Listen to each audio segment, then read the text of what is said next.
Taib, bismillahirrahmanirrahim. Al-hadisul awal, hadis yang pertama.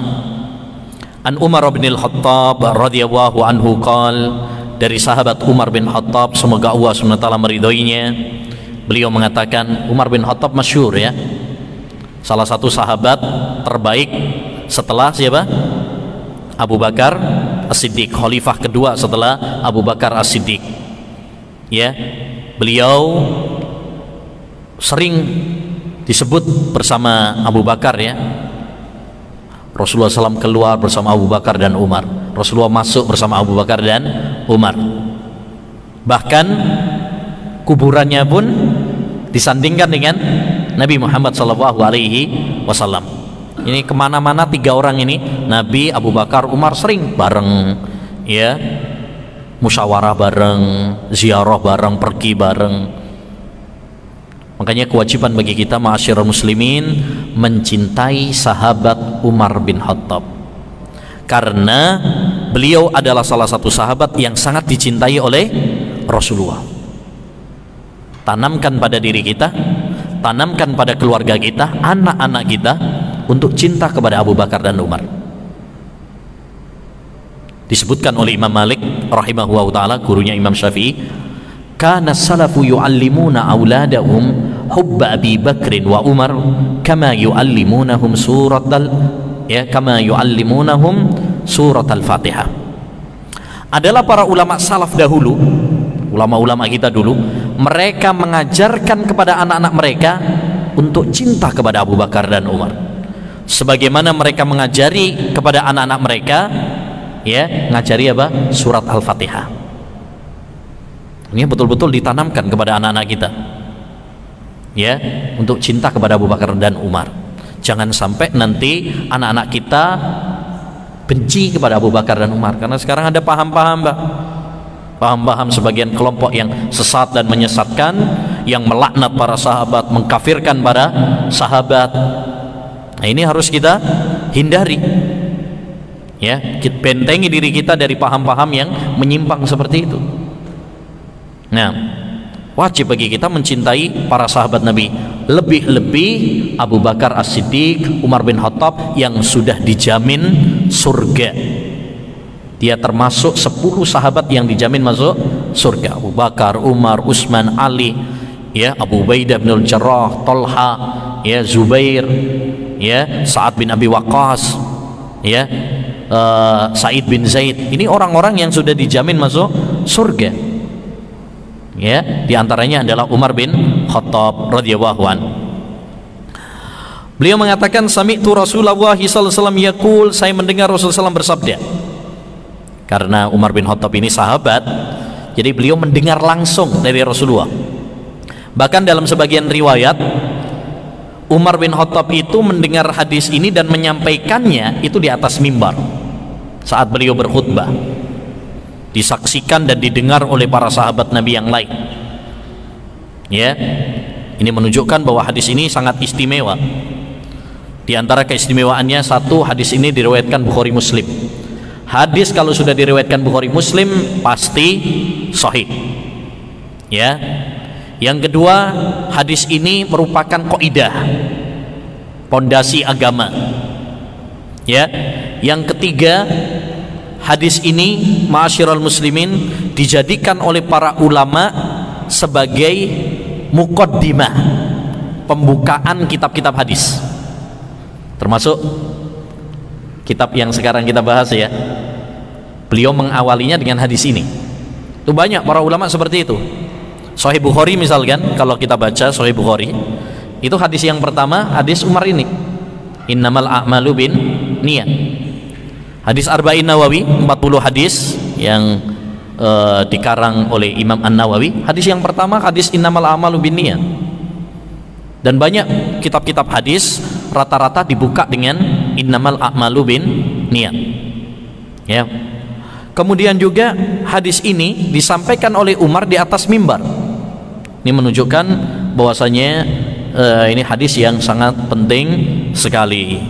Taib, Nabi SAW bersabda, innamal a'malu binniyat wa innama likulli imri'in ma nawa. Setiap amalan itu tergantung kepada niatnya, dan setiap orang ya tergantung apa yang dia niatkan. Ini seperti yang tadi sudah kita sampaikan, hadis yang simple, singkat, padat, tapi cakupannya luas. Setiap amalan tergantung kepada niatnya. Amalan apa saja tergantung kepada niat. Makanya kata para ulama, niat itu adalah syarat sahnya ibadah. Sholat tanpa niat nggak sah, puasa tanpa niat tidak sah, zakat tanpa niat tidak sah, haji tanpa niat nggak sah.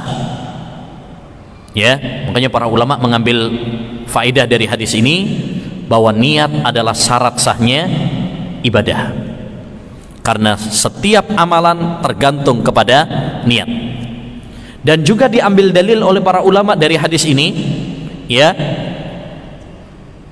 anjuran bagi kita untuk meluruskan niat. Itu yang disebut dengan apa? Ikhlas. Bagaimana kita memurnikan niat kita dalam ibadah itu semata-mata karena Allah Subhanahu wa taala.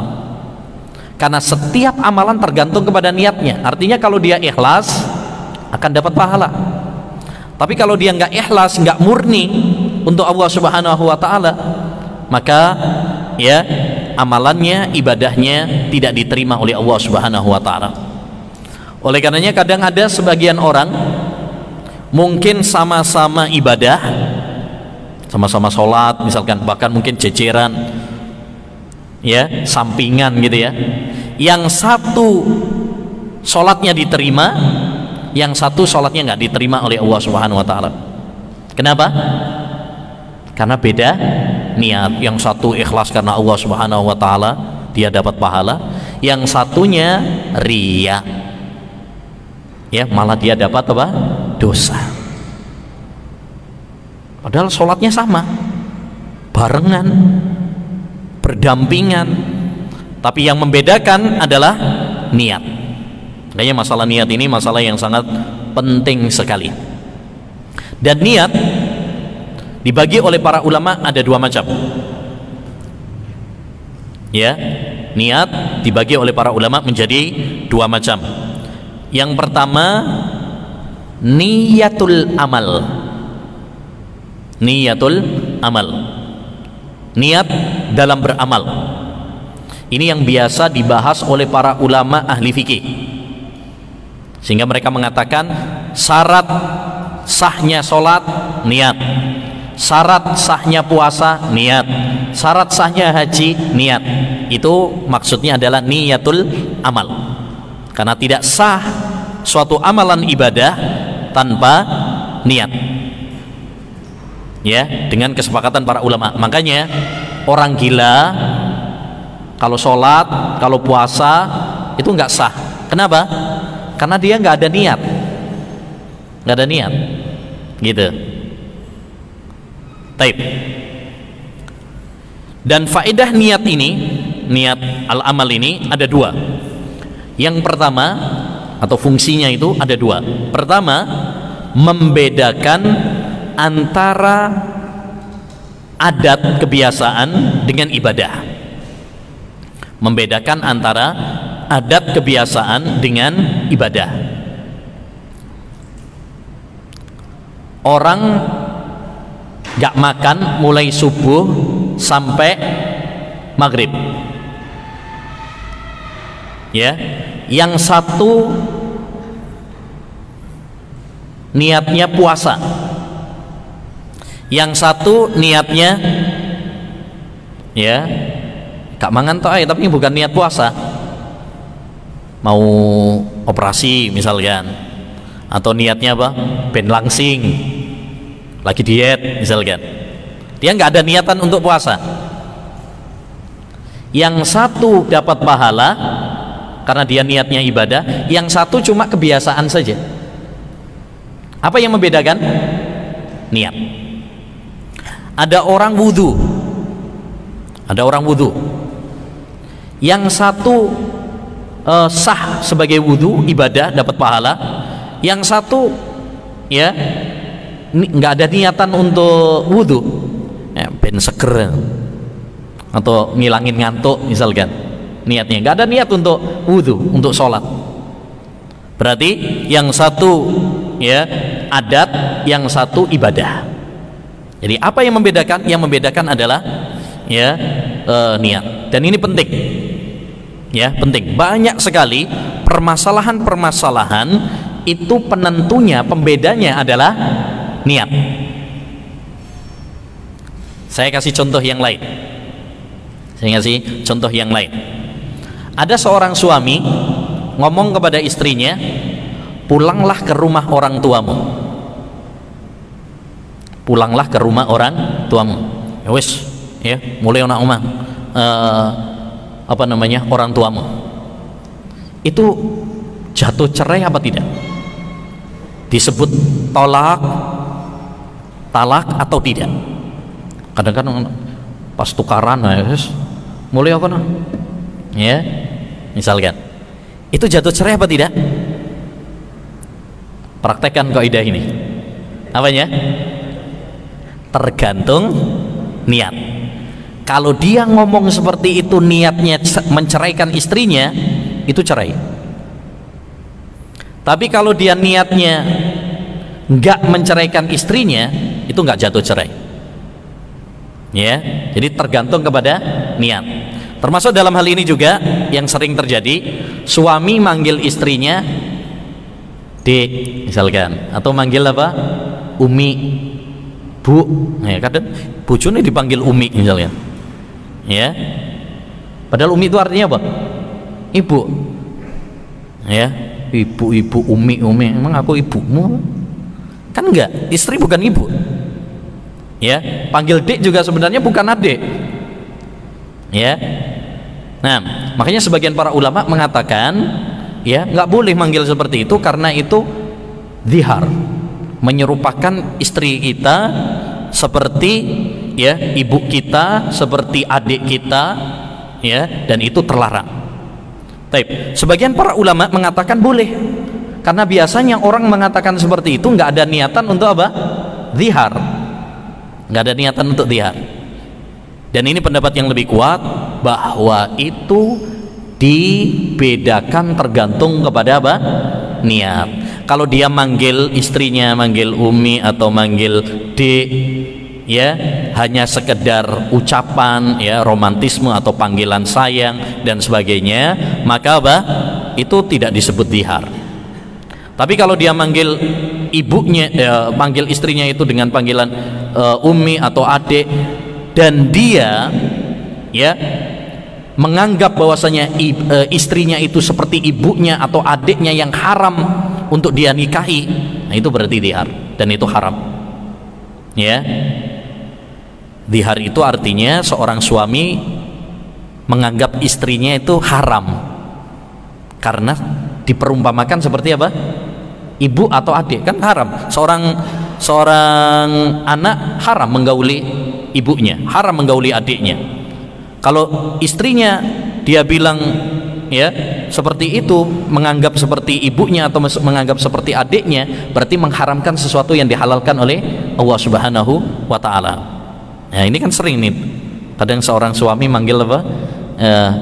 Istrinya Dek, atau apakah itu masuk zihar? Praktekkan kaidah ini. Tergantung kepada niat. Tapi secara umum biasanya nggak ada niatan zihar, insya Allah. Ya. Nah, tapi ini penting untuk kita ketahui bahwa itu tergantung kepada apa? Niat. Ya, tergantung kepada niat. Kalau pengen cari aman, kau usah panggil Umi atau ya Dek, panggil aja sayang, aman malah. Ya. Nah, taib. Jadi banyak contoh-contohnya, itu penentu utamanya adalah apa? Niat. Ya, saya kasih contoh lagi. Ya, ada orang tawaf. Ya, ada orang tawaf di selain Ka'bah. Kalau Ka'bah jelas ya itu ibadah gitu ya. Tapi kalau tawafnya di selain Ka'bah, ada orang misalkan muterin alun-alun 7 kali. Nah, boleh apa tidak? Ya apa iki? Tergantung niat. Kalau dia muterin alun-alun, niatnya tawaf, seakan-akan dia tawaf di Ka'bah, gak boleh, haram. Karena tawaf itu hanya khusus di Ka'bah. Tapi kalau dia ngelilingi alun-alun, tujuannya olahraga, tujuannya goleki HP ini sing ilang misalkan, ya muter terus sampai putaran ke-7 baru ketemu misalkan, ya. Nah itu boleh apa tidak?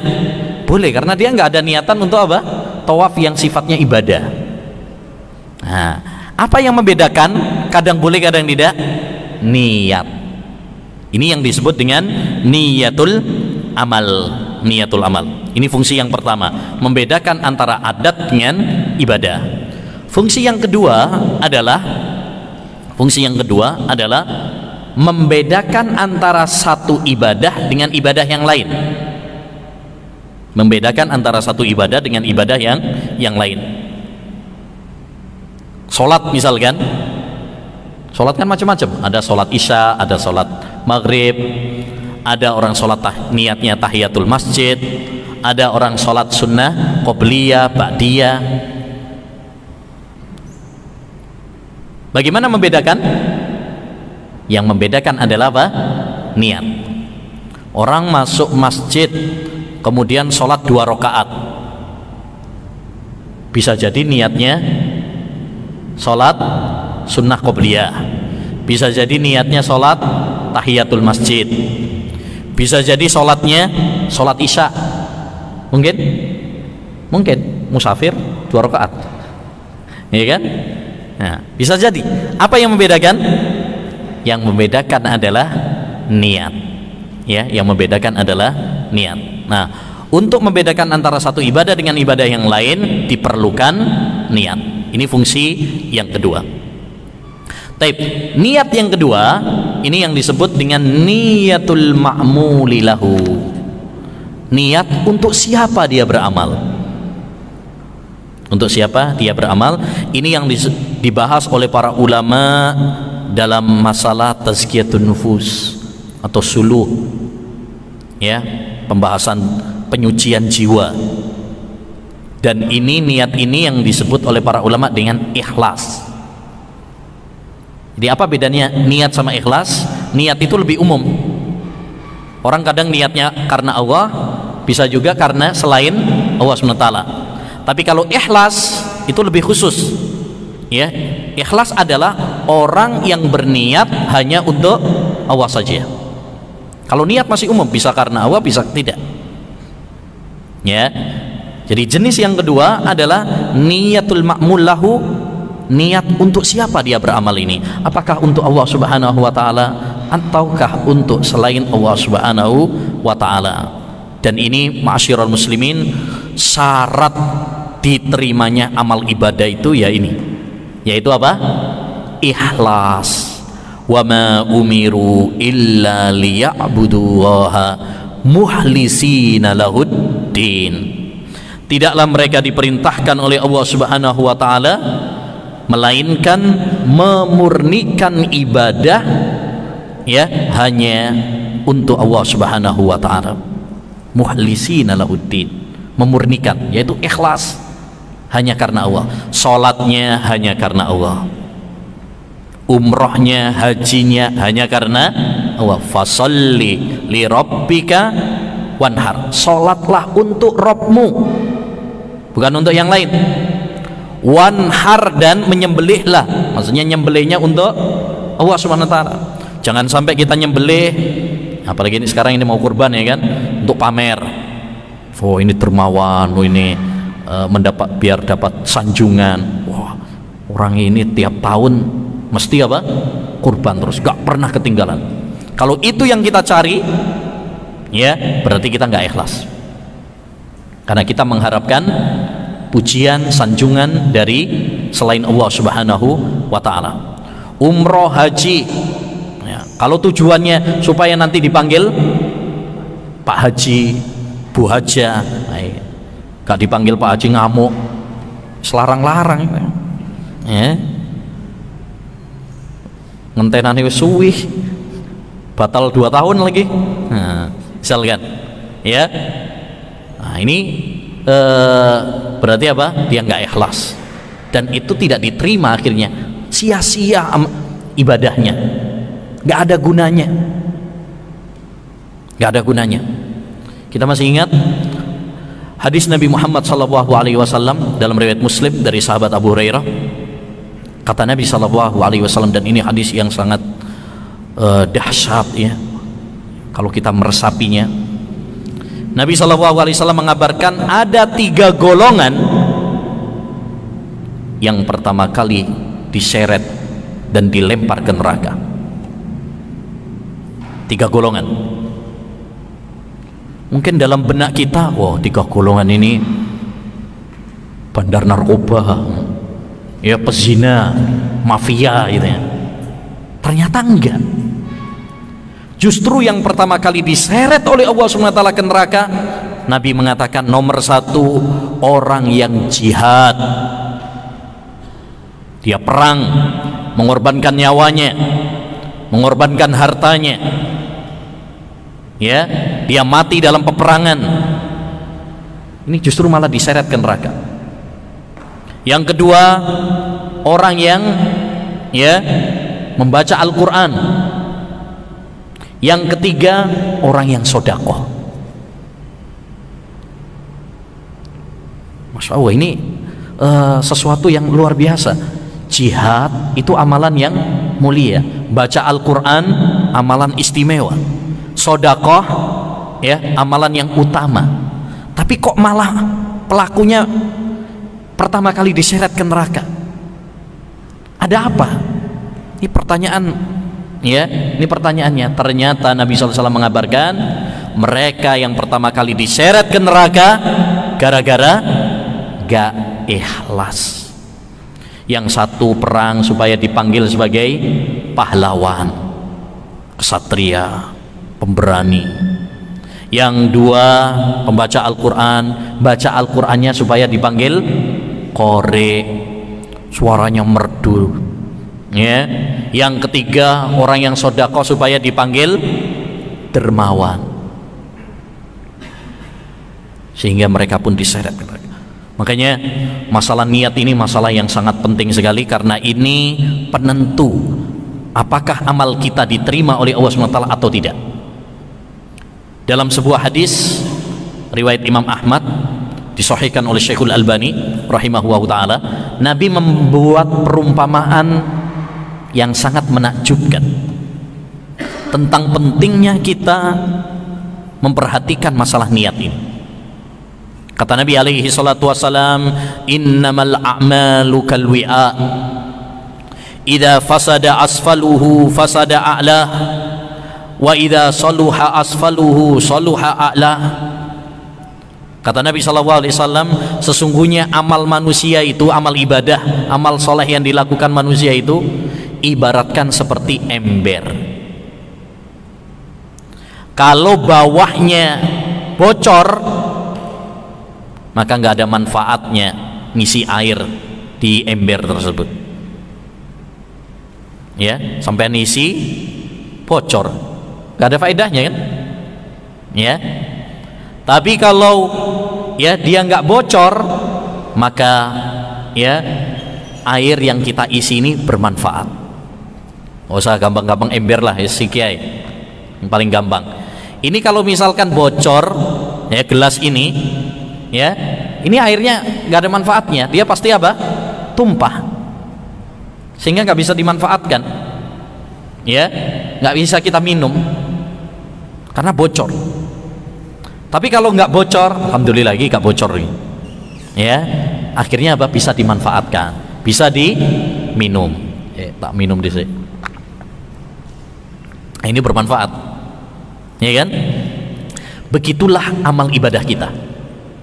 Kalau niatnya sudah rusak, nggak ada faedahnya, karena bocor, ada yang bocor ya. Tapi kalau ikhlas, maka dia bermanfaat bagi kita, diterima oleh Allah Subhanahu wa taala. Makanya ma'asyiral muslimin, nata niat ini penting sekali. Sebagian para ulama mengatakan tidak ada suatu amalan yang paling berat bagi saya daripada apa? Niat. Nata niat ini yang paling berat. Ini ucapan Sufyan Ats-Tsauri, seorang ahli ibadah. Sekelas beliau mengatakan apa? Yang paling berat adalah nata niat. Apalagi kayak kita gitu ya. Sebagian ulama pernah mengatakan inna a'malakum qalilah fa ahlisu fi hadzal qalil. Sesungguhnya amal kalian itu dikit. Amal kita ini nggak banyak. Amal ibadah kita ini nggak banyak. Fa ahlisu fi hadzal qalil, maka ikhlaskanlah ya pada amal kalian yang dikit ini. Ojo sampai wis amali titik ka ikhlas bisa. Ya. Nah, ini jangan sampai seperti itu. Ya. Jadi kata beliau, sesungguhnya amal ibadah kalian itu sedikit, maka ikhlaskan pada amal yang sedikit ini. Jangan sampai udah dikit gak ikhlas bisa. Ya. Taib. Jadi ma'asyiral muslimin, hadis ini luar biasa, hadis yang sangat penting, yaitu hadis tentang masalah apa? Niat. Makanya para ulama memulai kitab-kitab hadis dengan hadis ini supaya kita menata niat kita. Lebih-lebih kita yang ngaji ini ya, yang ngaji. Ini ditaruh di awal-awal ya. Kitab ini kan tentang hadis, ini ditaruh di awal-awal supaya apa? Supaya kita sejak awal nata niat. Saya datang ke masjid ini niatnya apa? Itu ditata di awal.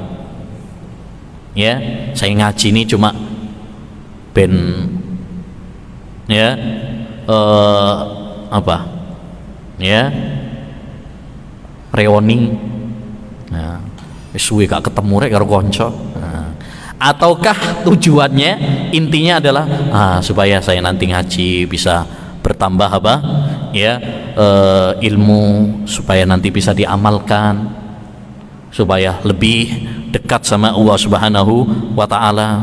Nah, itu tergantung kepada apa? Ya, niat. Maka tata niat kita sejak awal.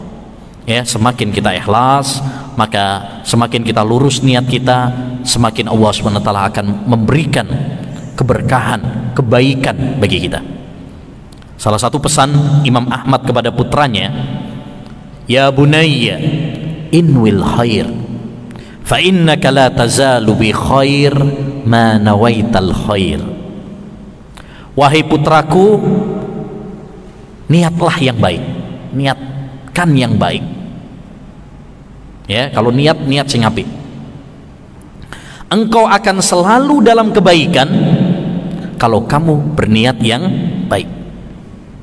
Kalau kita berniat yang baik, insya Allah kita akan diberi kebaikan, keberkahan, keselamatan oleh Allah Subhanahu wa taala. Dan orang kalau niatnya baik itu enak, hidupnya apa? Bahagia, Pak.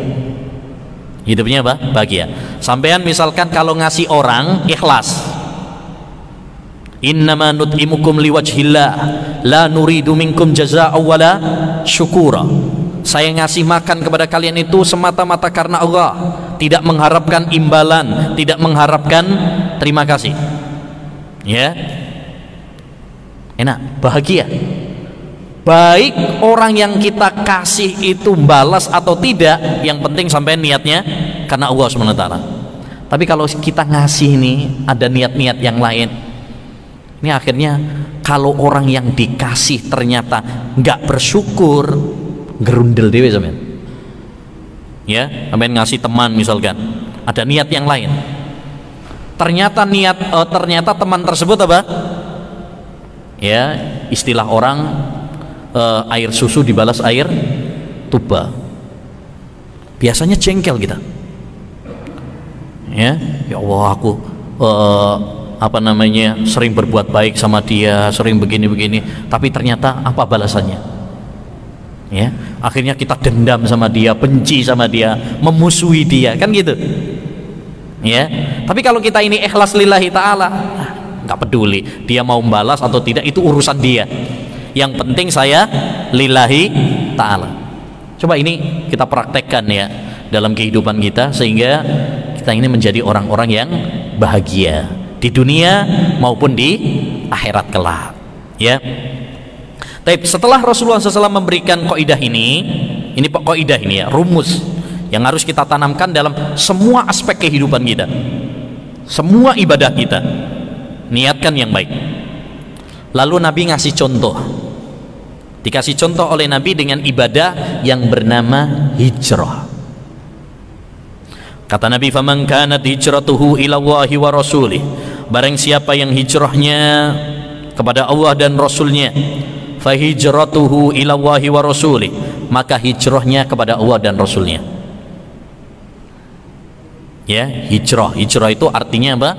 Meninggalkan sesuatu yang buruk menuju sesuatu yang baik. Itu namanya hijrah. Ya, dan hijrah ada 3. Pertama, hijrah tempat. Seperti dulu Rasulullah hijrah dari Mekah ke Madinah. Ya, karena Mekah saat itu dikuasai oleh orang-orang kafir, banyak kekufuran, kesyirikan, Nabi nggak bisa ibadah di sana. Akhirnya Allah memerintahkan kepadanya untuk hijrah ke Madinah. Itu namanya hijrah tempat. Ya, hijrah tempat. Kita pun demikian, kalau tinggal di suatu tempat di mana kita nggak bisa beribadah kepada Allah Subhanahu wa taala, cari tempat yang lain. Bumi Allah luas. Ya. Kalau kita nggak bisa beribadah kepada Allah di tempat tersebut, nggak usah pertahankan tempat tersebut. Cari tempat yang lain. Ya, bumi Allah masih apa? Luas. Kita diciptakan oleh Allah di dunia ini untuk ibadah. Jadi kalau kita nggak bisa beribadah di suatu tempat, cari tempat yang lain, pindah di tempat yang lain. Orang untuk dunia saja kadang pindah kok. Dia di desa tersebut nggak dapat pekerjaan, biasanya apa? Nah, cari, kadang merantau. Apalagi untuk akhirat. Apalagi untuk akhirat. Ini namanya hijrah tempat. Yang kedua, hijrah perbuatan. Hijrah perbuatan. Ini sering kita dengar sekarang istilah apa? Hijrah. Hijrah dari riba misalkan. Hijrah dari apa? Musik misalkan. Nah, dulu dia mantan penyanyi misalkan, sekarang udah hijrah. Itu maksudnya dia tinggalkan yang haram tersebut. Ya, hijrah dari pemenang, dari rokok misalkan. Nah, itu berarti dia meninggalkan. Al-muhajiru man hajara ma nahawa. Ini hijrah yang paling inti nih, Pak. Hijrah paling inti itu hijrah amal perbuatan. Kalau tempat itu jarang-jarang. Belum tentu sekali dalam seumur hidup. Ya, kalau hijrah tempat. Tapi hijrah perbuatan ini yang paling sering terjadi. Ya, bagaimana kita meninggalkan perbuatan-perbuatan yang dilarang oleh Allah Subhanahu wa taala. Kata Nabi, al-muhajiru man hajara ma nahawa. Orang yang hijrah yang sesungguhnya itu adalah yang meninggalkan larangan-larangan Allah Subhanahu wa taala. Ya, dari syirik menuju tauhid itu namanya hijrah. Bahkan hijrah yang paling penting itu adalah hijrah dari syirik menuju tauhid. Ini hijrah paling penting. Jangan sampai cuma hijrah dari musik, dari rokok, dari apa lagi? Ya, dari riba, tapi nggak hijrah dari syirik. Ya, Allah Subhanahu wa taala berfirman, warrujza fahjur.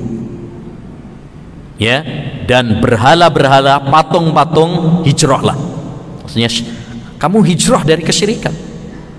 Ya, yang masih percaya sama dukun-dukun, yang masih percaya sama ramalan-ramalan kiamat misalkan, yang masih percaya minta-minta ke kuburan, ya, yang masih percaya kepada ya